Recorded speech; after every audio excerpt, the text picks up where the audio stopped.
Welcome back to Kevin Makes Cool Things. I'm Kevin, and today I'm making a Funko Pop of Jin-Woo, the main character from Solo Leveling. This is technically a Funko Pop style figurine. I want to make it clear this is just a fan project, so please don't sue me. This is part of a larger challenge I talked about in last month's video. I want to add more variety to the channel, so I'm going to be learning modeling by doing a number of these Funko Pop projects over the next few months. If you're interested in learning more, then stick around till the end of the video. I've actually made a Funko Pop before. I used a really janky approach in OpenSCAD, which I'm weirdly proud of, to make a Funko Pop of a friend of mine. This time around, I'm going to be using Blender and doing a lot more.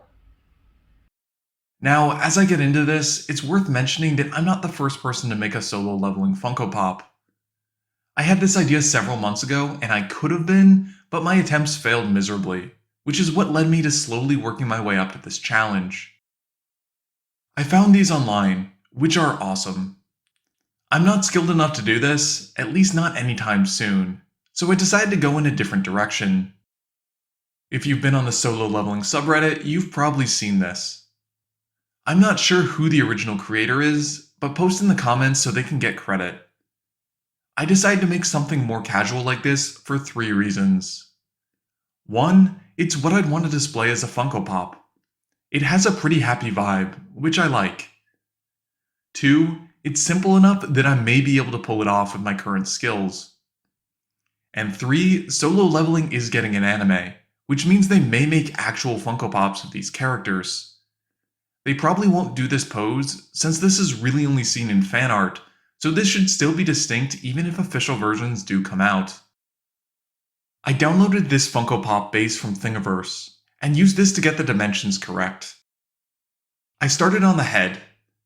At this point, I was planning to make my own Funko Pop body to use as a base before starting on the key details. I have a fair number of these Funko Pop projects I want to do, so I'm hoping to streamline the process so I can eventually make 2 to 3 per month, so it doesn't take me years to do a single fandom. As I was working on the body, I decided to switch to using this model of Eddie Brock/Venom as a reference, because I didn't really like how the original body was positioned. At this point I moved into GIMP, and it got a little bit more chaotic. I have this screenshot of the head I made on top of Venom's body, which will be my basis for modeling the figure. I have the fan art this is based off to the side, so I have easy access to it. I also overlaid a transparent image of Midoriya from My Hero Academia on top of the head as a reference for the hair. If you're thinking that I don't know what I'm doing, you are kind of correct. I was pretty sure I had all the right ingredients, but since this was my first time doing this, I knew my approach wasn't going to be the most efficient. I have a lot more of these I want to do, so chances are in a few months' time, I'll be summarizing this entire process in just a few seconds. But right now, this is all new territory. I attempted to do the hair with cubes and a subdivision surface modifier. I think I could have eventually gotten this to work, but it was pretty clearly not the right approach. I followed a hair tutorial by a guy named Jan Sculpts, who I'll link in the video description. It took me a few hours, but the results were pretty decent. I didn't end up tracing over my reference image like I thought I would, but it was really handy to have around. Jin-Woo has a few bits of hair which curl up, which I largely improvised. It worked out really well because I wasn't sure what to do on the top of his head, where all the strands of hair came together. This jutting piece of hair helped me hide some of the really ugly details, which I wasn't sure what to do about. After getting the hair done, I started on the coat, which is going to cover most of the body. Around this time, I decided to scrap my plan of creating a perfect base which I could use on other Funko Pop projects. I do eventually want to create something like that, because I think it will be the best way to streamline this type of project. But at this point, I was pretty sure I was going to scrap everything I was making, except for maybe the rough shape of the head, and start fresh on my next attempt.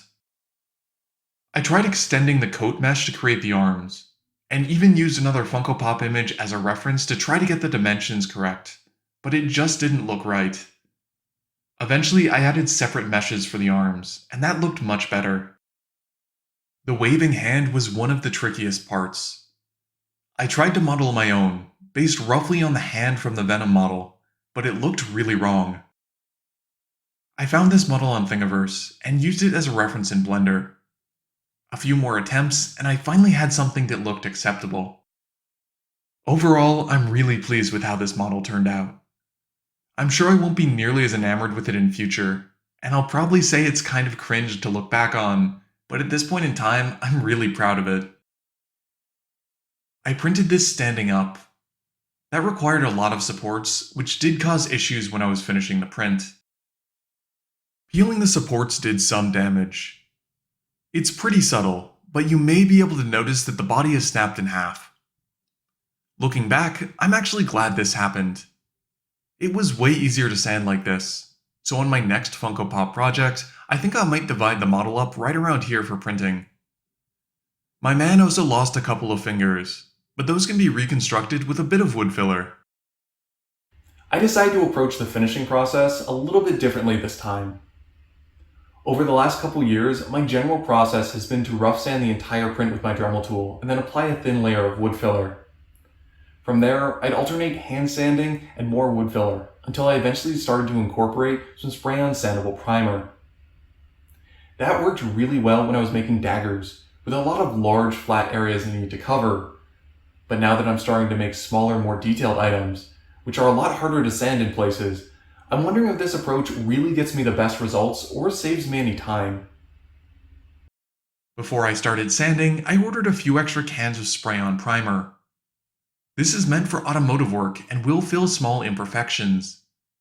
This has been a part of my process in the past, but I'm hoping to leverage it more effectively on these figurines.